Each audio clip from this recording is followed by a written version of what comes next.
The signs of systemic racism often appear in small daily actions. Author Dawn Turner shares her humble opinion on why the incidents that don't make headlines need to be examined too. This is part of our ongoing Race Matters series. My nephew, who's black, is 22 years old and 6'9". He's been stopped by the police twice for minor traffic violations. When he was asked to step out of his car, he did so with this warning: "I'm getting out, sir, but I want you to know that I'm really tall." In both cases, the officers smiled, taking in his height. My nephew breathed a sigh of relief. Both encounters were good ones, and yet we, his family, worry.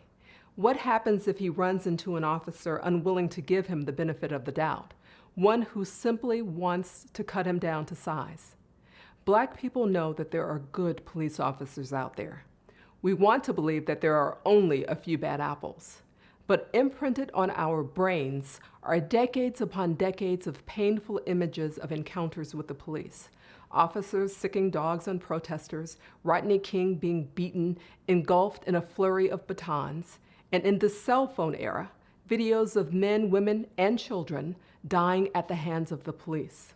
We know that there are good officers, but we are terrified by the police. And not only because of the ones who inflict lethal harm, but because of the ones who intimidate, who humiliate, who wield their power in ways that may not cause injury, but are harmful nonetheless.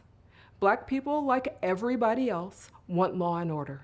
And those who live in the toughest zip codes need both the most. So even though we know that there are good police officers, they're not the ones we imagine when we sit our children down and give them the talk. They're not the ones we contemplate even in our most desperate moments when we have to decide whether our desperation is worth dialing 911. That's because we are unsure what type of officer will answer. We pray for the day when we encounter the police and won't have to worry about our height, our hoodie, our hair, our hands, or our blackness.